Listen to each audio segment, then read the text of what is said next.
Friends, welcome to the Telugu kitchen. ఈరోజు మన కిచెన్లో ఒక స్పెషల్ వంటకాన్ని చేస్తున్నాను. అదేంటంటే నెల్లూరి చేపల పులుసు. చేపల పులుసు చేయడానికి 1 కిలో వరకు చేపలు తీసుకున్నాను. ఈ చేపల పేరేంటంటే బొంతలు. ఈ చేపల్ని నీట్గా కడిగేసుకొని ఇందులోనే కొంచెం పసుపు, సాల్ట్ వేసుకొని కలిపేసుకొని సైడ్ పెట్టుకోవాలి. ఇప్పుడు నేను చేస్తున్న విధంగా చేపల పులుసు ఏ రకమైన చేపలతో చేసినా చేపల పులుసు అనేది చాలా టేస్ట్గా వస్తుంది. చేపల పులుసు కోసం ఫస్ట్ మసాలాని ప్రిపేర్ చేసుకోవాలి. స్టవ్ని వెలిగించుకొని ప్యాన్ పెట్టుకొని ఇందులో 2 స్పూన్ల ధనియాలు, 1 స్పూన్ జీలకర్ర, 1/2 టీ స్పూన్ మెంతులు, 1 స్పూన్ వరకు పోపులు వేసుకుంటున్నాను. అలాగే పులుసుకి సరిపడా కొన్ని వెల్లుల్లి రెబ్బల్ని కూడా ఇందులోనే వేసుకోవాలి. అలాగే చిన్న చిన్న ముక్కలుగా కట్ చేసుకున్న అల్లాన్ని కూడా ఇందులో వేసుకుంటున్నాను. అలాగే ఒక 3-4 ఎండుమిరపకాయలని కూడా ఇందులోనే వేసుకోవాలి.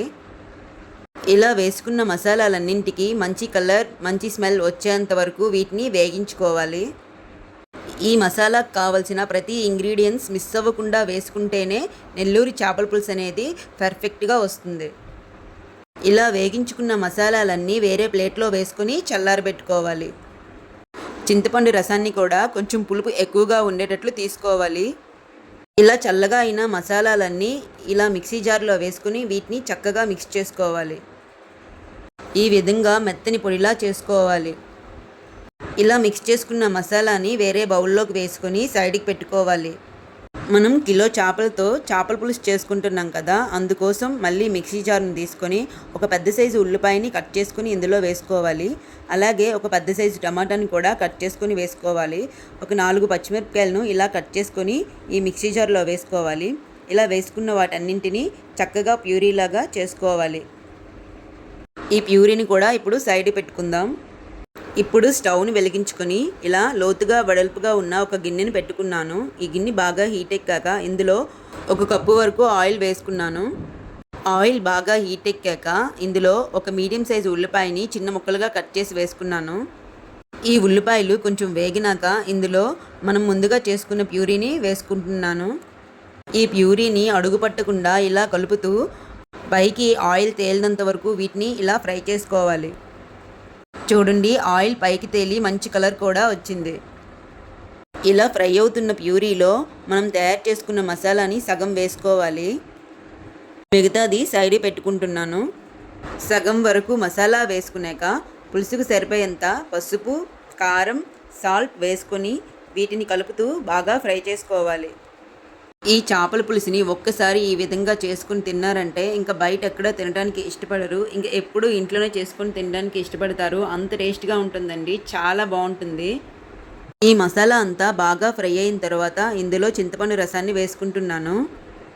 మనం ఇక్కడ నెల్లూరు చేపల పులుసు చేసుకుంటున్నాం కదా, ఈ నెల్లూరు చేపల పులుసు స్పెషల్ ఏంటంటే ఇందులో మామిడికాయ ముక్కల్ని కూడా వేసుకుంటారు. అందుకు ఒక పుల్లగా ఉన్న మామిడికాయని తీసుకొని వీటిని నీట్గా కడిగేసుకొని నేను ఈ విధంగా కట్ చేసుకుంటున్నాను. వీటిని మనం ఏ సైజులో అయినా కట్ చేసుకోవచ్చు. వీటిని నేను ఈ విధంగా కట్ చేసుకొని సైడ్కి పెట్టుకుంటున్నాను. మనం వేసుకున్న చింతపండు రసం మసాలా అనేది బాగా తెరలేటప్పుడు మనం ముందుగుండా కడిగి పెట్టుకున్న చేపల్ని ఒక్కొక్క ముక్కను ఇందులో వేసుకోవాలి. ఇలా చేప ముక్కలన్నింటినీ వేసుకున్న తర్వాత ఈ చేప ముక్కలను గరిటెతో కాకుండా ఈ విధంగా ఒక క్లాత్ సహాయంతో పట్టుకొని వీటిని తిప్పుతూ కలుపుకోవాలి.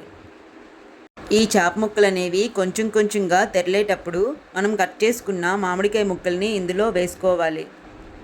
ఇలా మామిడికాయ ముక్కలను వేసుకోవడం వల్ల ఆ మామిడికాయ ముక్కలకు ఉన్న పులుపంతా చేపకి ఆ పులుసుకి పట్టి ఆ చేపల పులుసు టేస్ట్ అనేది మరికొంచెం ఎక్కువగా అవుతుంది.